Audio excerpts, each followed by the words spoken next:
중국 중부 지역이죠. 허난성의 정저우시에서 지난 사흘 동안에 1년치 강수량에 해당되는 640mm의 비가 내리면서 이 도시 전체가 완전 초토화됐습니다. 현재 이 허난성 당국이 21일 전하는 바로는 오후 7시 현재 최소 25명이 사망을 했고 7명이 실종됐고요. 최소 한 20만 명 이상이 긴급 대피를 했다고 밝혔습니다. 이와 함께 허난성 전체에서는 한 120만 명이 피해를 본 것으로 알려졌습니다.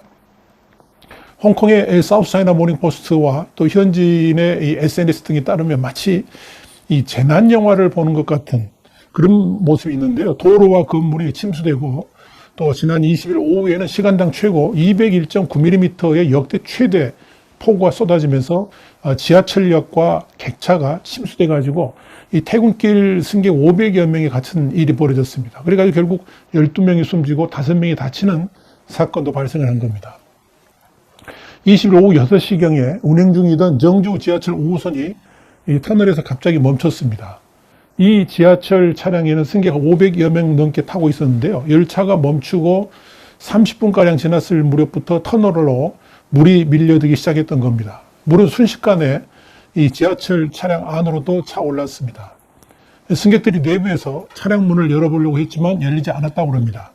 이 SNS 올라온 영상을 보시면 갑자기 이 지하철에 물이 들어오면서 가슴까지 차올랐고 3시간 동안 갇힌 500여 명의 승객들이 불안한 표정으로 구조를 기다리는 모습을 볼 수가 있습니다. 그야말로 아찔한 장면들을 이렇게 찾아볼 수 있었는데요. 일부 키가 작은 승객은 물이 목에까지 차왔습니다. 가디언에 따르면 지하철 생존자는 정말 무서웠다 그러면서 가장 무서운 것은 물이 아니라 공기가 점점 희박해졌다는 것이라 이렇게 자신의 SNS에 남겼습니다. 정지역에서 촬영된 일부 영상에는 5곳 이상의 시신이 둥둥 떠다니는 모습도 담겨 있습니다. 또 다른 SNS 영상에는 시내 곳곳에 싱크홀이 생기면서 그곳으로 빠져 들어가는 시민도 보였고요. 급류가 생겨난 도로에서 쓸려가는 시민을 구조하는 모습도 보였습니다. 도로는 이미 강으로 변해가지고 차들이 둥둥 떠다녔고요. 심지어 도로 한가운데를 헤엄치는 사람도 보였습니다. 또한 이 골목길을 통해서 차가 떠내려가는 그 모습은 진짜로 재난 영화에서 나오는 한 장면을 방불케 했습니다. 이번 비 피해로 인한 인명피해는 중국 중부지방에 집중됐는데요. 특히 이 허난성의 성도인 정저우시는 1260만 명 인구가 밀집되어 있습니다. 이 허난성에도 9400만 명이 거주하고 있어서 추가 피해도 우려가 되고 있습니다. 특히 이 사우스차이나 모닝포스트는 정저우 시민들이 인근 로양의 이 이허탄 댐이 무너져 가지고 대규모 홍수가 발생할 수도 있다는 심각한 두려움에 휩싸였다. 이렇게 보도를 했습니다. 정저우수 통제본부는 댐에 20m 길이의 틈이 벌어져서 언제라도 붕괴할 수 있다 그러면서 중대한 위험에 처해 있다. 이렇게 인근 주민들한테 말을 하면서 대피를 명령을 했습니다. 일단 중국 당국은 댐의 붕괴로 인한 더 이상의 피해를 막기 위해서 중국군을 투입한 것으로 알려졌습니다. 아예 댐을 폭발을 하되 이 하류의 홍수를 막기 위한 제방 쌓기 이런 방법도 고려하고 있는 것으로 알려져 있습니다. 21일 밤 현재 비가 오는 양은 현저하게 줄어들었습니다만 아직은 안심할 수 없는 상황이라고 중국 기상당국이 발표를 했습니다. 그런데 이 침수 피해가 집중된 정저우에는 애플사 아이폰의 주요 공급업체인 대만계 폭스콘 공장 등의 주요 이렇게 산업기지가 몰려 있습니다. 그래서 주목되는 건데요. 이와 관련해 가지고 파이낸셜 타임스는 이 폭스콘이 지금까지 생산시설에 직접적인 타격은 없다 그러면서 수해 상황을 실시간 모니터링하고 있다고 밝혔습니다. 월스트리트 저널은 21일 이런 보도를 했습니다. 정저우가 속한 허난성이 중국 곡물 생산량의 10%를 차지하고 있다 그러면서 이 정저우에는 세계에서 가장 큰 아이폰 제조 공장이 있으며 이 공장에서 전 세계 아이폰의 약 50에서 65%를 생산한다라고 보도를 했습니다. 이렇게 세계 스마트폰의 7분의 1을 생산하기 위해서 수십만 명이 고용되어 있다 그랬는데요. 이런 산업의 피해도 어차피 있지 않겠느냐 그렇게 예상된다고 월스트리트 저널은 전하고 있습니다. 한편 이 현지 언론들은 승려들의 무술 솜씨로 유명한 정저우 서쪽의 소림사도 문을 닫았다라고 전했습니다. 문제는 이런 초대형 폭우를 중국 정부 당국이 전혀 예상하지 못했다는 점입니다. 국립기상센터도 허난성에 많은 비가 내릴 것으로 예상을 했지만 그렇게 많이 올 줄 몰랐다라고 시인을 했습니다. 시기상청도 20일 저녁 100mm 정도의 비가 올 것이라고 예보를 했지만 정작 1시간 만에 200mm가 넘는 비가 쏟아져 가지고 엄청난 피해를 막지를 못했던 겁니다. 사우스차이나 모닝포스트는 22일 중국의 기상 책임자들이 이 중국 중부를 강타한 엄청난 폭우는 예측하지도 못했고 그저 많은 비가 내릴 것이라고 예상은 했지만 장소나 시간마저 제대로 예보하지 못했다라고 지적을 했습니다. 이번에 실제로 엄청난 피해를 본 정저우시에 대한 기상예보도 처음에는 그렇게 많은 비가 올 것이라고 예상조차가 못했던 것으로 확인됐다. 이렇게 SCMP는 전하고 있습니다. 그것도 시민들이 이미 출근을 하고 난 후에야 적색경보를 내려가지고 피해를 더 키웠다라고 이 사우스차이나 모닝포스트는 지적을 했습니다. 이런 이유로 엄청난 지하철 피해를 유발했다는 거죠. 사우스차이나 모닝포스트는 이어서 이 베이징의 국립기상센터는 인공위성과 슈퍼컴퓨터를 사용해가지고 기상 예보를 하지만 이번 폭우에 전혀 가치를 발휘하지 못했다 그랬습니다. 그러면서 지난 2019년 강수량 적중률은 20%에 불과하다 그랬습니다. 반면에 미국과 일본 등의 경우는 적중률이 30%라고 언급을 했습니다. 자, 이 중국의 수도 베이징도 비상입니다. 이미 지난 18일부터 오렌지색 경보를 발령했고요. 이 오렌지색 경보라는 게 이렇습니다. 중국의 기상 경보는 총 4단계인데 최고 등급이 이제 적색 경보고 그 다음에 이제 오렌지색, 황색, 청색 이렇게 됩니다. 자, 이로 인해 가지고 베이징 소두공항 그리고 나싱 공항에서는 18일부터 항공편이 개량되고 열차 운행도 지연되거나 취소되는 일들이 벌어지고 있습니다.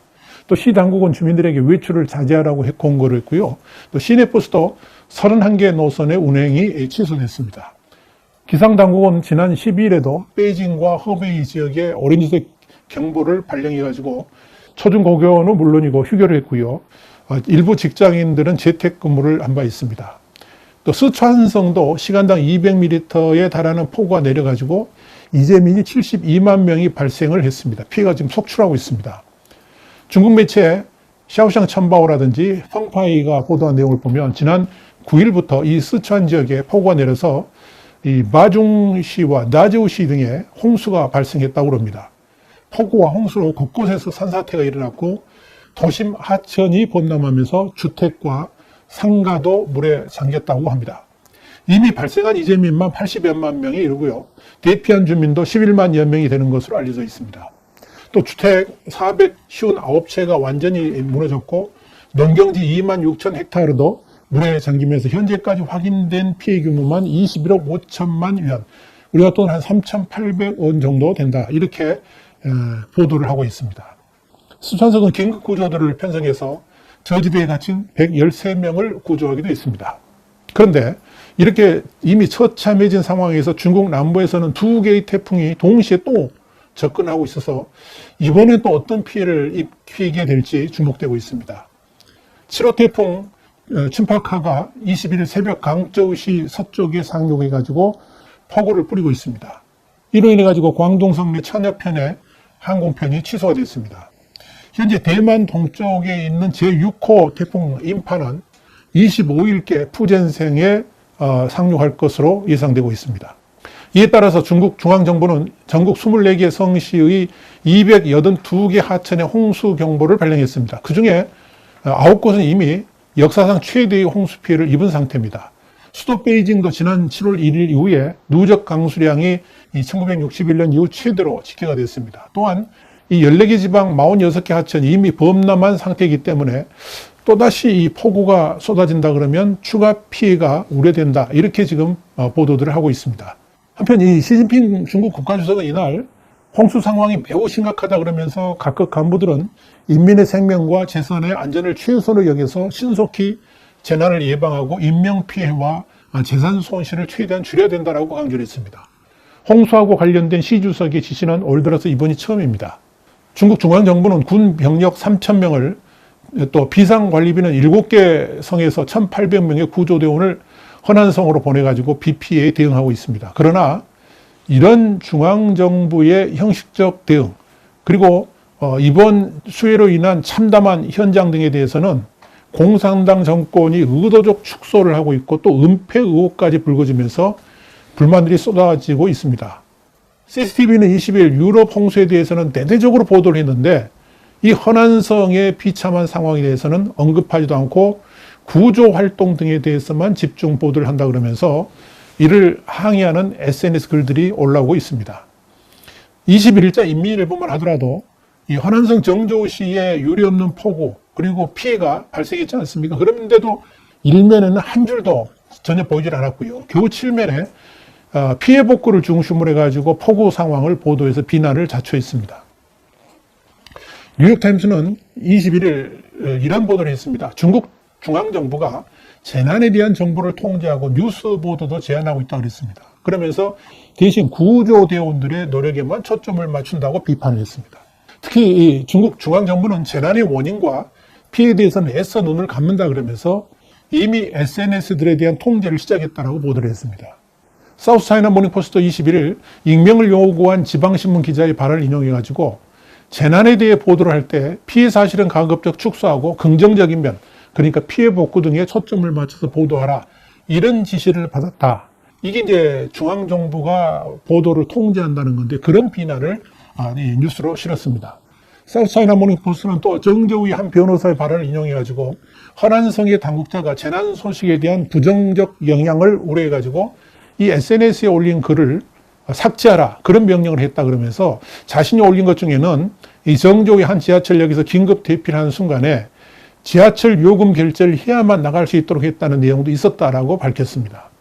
이 변호사는 대만에서는 지진이 일어났을 때 지하철의 문이 열리면서 신속하게 대피할 수 있도록 했는데 중국은 그러지 않았다 이런 말도 덧붙였습니다.